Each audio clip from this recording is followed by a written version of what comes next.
Umi kalau kita lupa atau tidak tahu Pak Ustadz? Seperti tadi kan masalah menggadaikan sawah itu kan nggak tahu tuh caranya. Kan semestinya bukannya Allah tidak menghukumi apa yang tidak tahu. Atau seperti apa Pak Ustadz? Ya, ini sebenarnya barang yang tidak boleh tidak orang Islam tahu, harus tahu. Karena ini urusan muamalah yang krusial ya menurut saya. Urusan muamalah yang tidak sederhana. Akibatnya nggak boleh ada orang Islam tidak tahu minum khamr itu haram.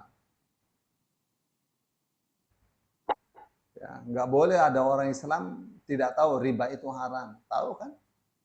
Riba itu lebih buruk daripada menyetubuhi ibunya sendiri kan?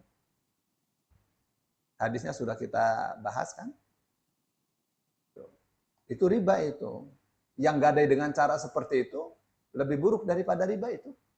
Daripada itu riba yang nggak tergambarkan deh. Ya, dari dia menghutangkan 20 juta, dia bisa menggarap sawah sampai 30 tahun. Bukan riba itu. Ya, nggak boleh, nggak tahu, harus tahu. Ya. Ya. Harus tahu. Nggak boleh tidak tahu nenggak bir haram, nggak boleh, nggak tahu, harus tahu. Karena itu termasuk ilmu yang darurat untuk dipelajari.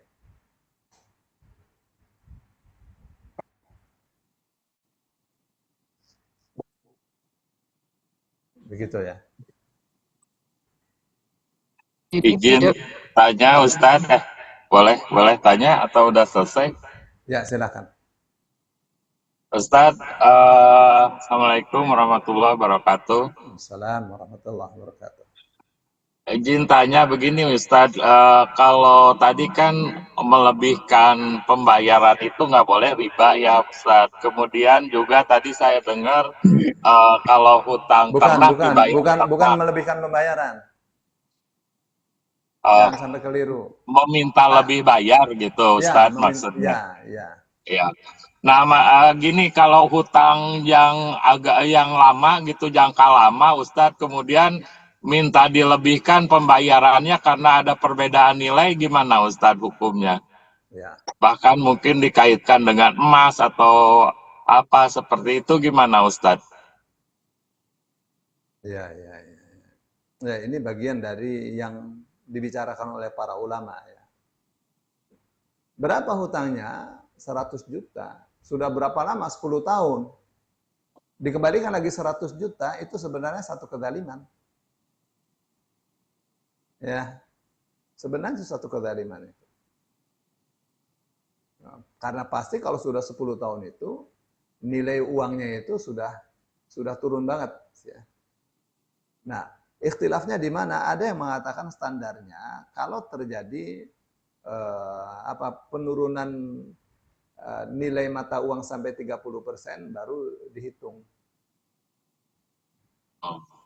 Ya. 10 tahun yang lalu 100 juta itu dapat misalnya 50 gram. Ya.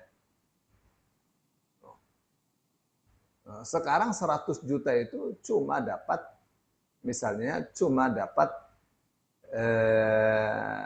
30 gram.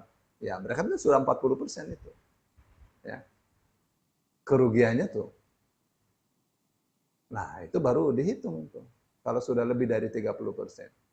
Kalau kurang dari 30%, kembalikan seperti semula.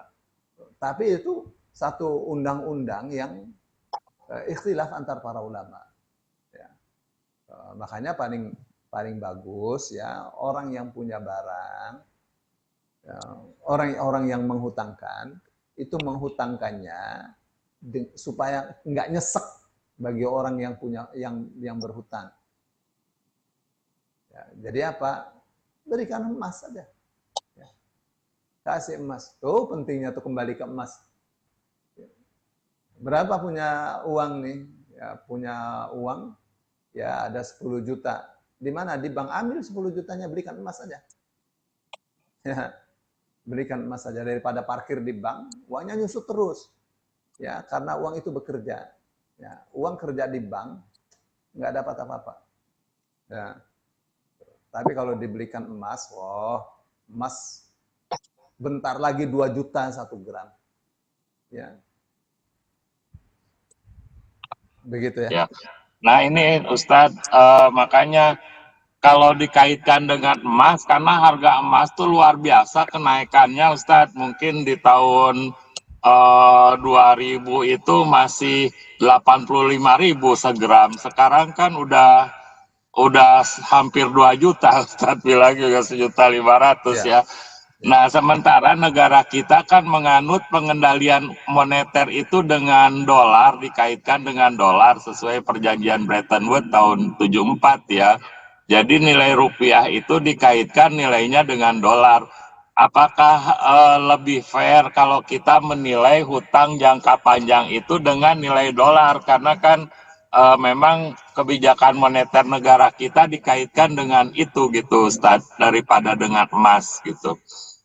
Iya, ya, sebenarnya sih ya, sebenarnya paling fair itu dengan emas, karena emas itu nilai emas itu dari dulu sampai sekarang hampir tidak beda. Ya, hampir tidak beda. Dulu misalnya dengan 100 gram bisa beli rumah. Sekarang dengan 100 gram bisa beli rumah. Tidak dengan dolar. Dolar itu ya juga berpatokan kepada emas juga mestinya. Oh iya. Ya. Jadi boleh Ustadz dikaitkan dengan utang yang panjang dengan emas gitu Ustadz nilainya. Atau gimana? Saya tidak berfatwa. Saya tidak berfatwa, saya hanya mengatakan itu ikhtilaf antar para ulama. Ya, di antaranya ada yang mengatakan kalau nilainya sudah menurun sampai 30%, baru ya kita katakan sudah 30% nilainya. Ya, Anda mestinya tidak sekian. Ya, kerugian yang besar. Bagi saya Anda membayarnya seperti yang Anda terima. Nilainya sudah turun. Oh iya. Kalau kurang dari Ya, 30%, udah terima seperti yang dihutangkannya kemarin. Nah, begitu. Tapi itu ikhtilaf antar para ulama ya. Bapak bisa atau kita bisa cek lagi ya untuk hal seperti ini. Ya, baik Ustadz. Syukron Ustadz. Afwan. Apa? Bu Dewi terakhir ya.